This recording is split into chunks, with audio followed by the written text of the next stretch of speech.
Unown is one of the most mysterious Pokemon in the franchise's history. In the 9 generations of the series, Game Freak had done little to update or enhance the creature in any way. It may be one of the biggest wastes within the series, and it's something most cared little about. So I want to take a closer look at its lore and gameplay and see how we could improve it. What little we know about Unown is that it's got 28 forms, each representing a letter of the English alphabet. With their original inception in GSC, their Pokédex entries provide almost nothing about them. Each of the Gen 2 entries only talks about sheep and possessing a variety of abilities. Very insightful. And if you think that it gets any better, yeah, no, it doesn't. Some of the entries in Generations 4 to 5 are the only thing of interest. When alone, nothing happens. However, if there are 2 or more, an odd power is said to emerge. At the end of the day, all we're left with is nothing but breadcrumbs. Now, that's not to say it's a bad thing. The Ultra Beasts are some of the most unique mons in the series, but we know next to nothing about them. What little we know about them is that they're essentially SCPs. Back to Unown though, that 2 or more part of the Dex entry could have been reflected in their gameplay. Double battles were starting to become the standard for Pokemon competition starting from Gen 4, so what better way to have Heart Gold and Soul Silver than to update the alphabet? Unfortunately, life is much too cruel. Let's go back to the beginning.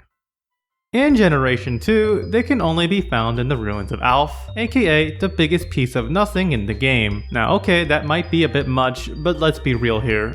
There's a lot to possibly like here. One of the things I enjoyed about playing these older games was the exploration. Finding out what each new location had in store was always a treat. So imagine 8-year-old me playing Pokemon Crystal, going to the ruins, and finding nothing but garbage. The only thing of note here is the fact that the remakes offer a life orb, a competitively viable item, later on. One of the biggest problems with the Unown is the location itself. The area offers almost next to no value to the game, even in a lore sense. Generation 2 didn't care much about their own cover legendaries, which is funny considering how every subsequent generation did. Since the ruins are right near Violet City, where the first gym is, they didn't offer too much at the start. If anything, I do think it's neat that they're based on the Latin alphabet, though I could imagine Japanese kids having a little trouble with that. They didn't make an appearance again until Generation 4. The Solaceon ruins are just a means to gather some more items, most notably the HMD Fog in Pokemon Platinum. Their latest appearance was in Legends Arceus, and all you had to do was collect 28 of them as a form of challenge. In terms of lore, not so much. At the very least, they do make appearances in the anime, most notably Pokemon 3 the movie. Near the start of the film, there's information displayed on Professor Oak's computer that offers a bit more lore. Of course, it's not legible enough to be read, but thankfully we live in an age where such things can be transcribed for viewing pleasure, and it is as followed. Because of their very timid and careful character, Unown do not want to go out to the external world. Unown have the power to perceive the feelings of other creatures, including human beings. Unown communicate with each other over electromagnetic waves, but cannot use telepathy. Given all this, Unown are still classified as a species of Pokemon as opposed to any other sort of creature. If that isn't enough, they were given the Dragon Ball Super power scaling treatment in this film. The things they do are pretty crazy considering they're an extremely underwhelming Pokemon in the games. They can create fake Pokemon, stronger than regular, a crystal castle, and the best part, it's all illusions. The fact they can even do this together is ridiculous. Imagine just having a 10-year-old have an entire collection. Nothing would stop them. This is the only thing relevant in mind when it comes to discussing Unown. Still, it's nice to know that even if the games don't care, the other forms of media do. Speaking of the games, Unown is garbage. Just take a look at these stats. Even Dunsparce outclasses it in every way. It's one of the few Pokemon that is cursed with knowing one single move, Hidden Power. If you don't know how it works, Hidden Power is a base 60 special attack whose type is dependent on the Pokemon's IV values. In any regular game, you're playing the equivalent of a loot box opening. However, this move was incredibly valuable in singles formats for Pokemon Showdown. The ability to have any form of type coverage could allow some Pokemon to stand a chance. But let's be real, this is Unown we're talking about here. First off, we're not in Generation 2 anymore. Back then, physical and special moves were based on type, which explains why its attack and special attack are the same value. But nowadays, that attack stat means absolutely nothing. Even then, its other stats are extremely pitiful.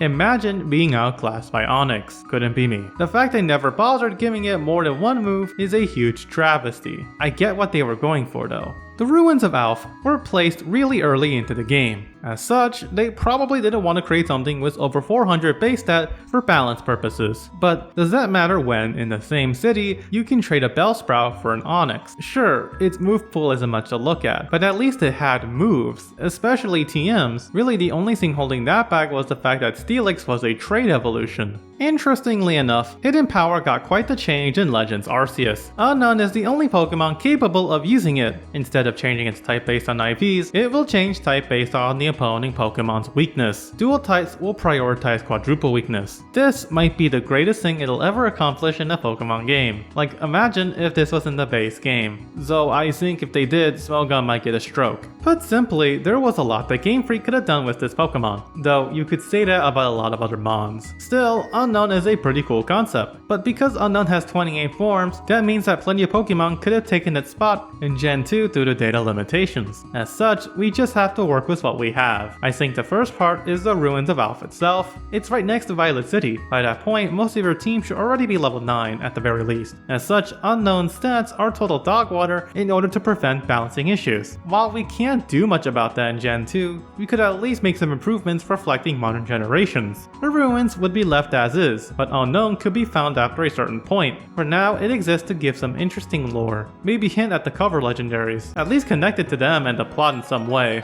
It's so strange that such a place is nothing but a backdrop. Next up is the Unown itself. If we're going to leave it encounterable for later, it makes sense to bump its base stat value past 400. Corresponding with lore, it's meant to show off its true power with multiple of them. One Pokemon similar to this is Gen 7's Wishy-Washy. With its schooling ability, it can form numerous other Wishy-Washy to create its school form, boasting monstrous stats aside from health and speed. Much like the third Pokemon film, we could try a similar idea here, forming some form of cluster with enhanced stats and etc. Next thing to do would be to increase its move pool options. I'll be honest, Unown could definitely do than just Hidden Power. Such a mysterious thing, only having one move never made sense to me. Moves like Psychic, Future Sight, Magic Coat, Reflect, and the swap moves are definite picks. At the end of the day, the goal is to just improve them on. Having a niche is, at the very least, enough. But let me know what you think. List some of your ideas on how to improve Unown down below. Thanks again for watching. I'm always producing content talking about the various aspects of games that I enjoy. So if you don't want to miss out, then hurry up and subscribe. And if you guys want more Pokemon content, then let's see if we could reach 100 likes. Thank you, and goodbye.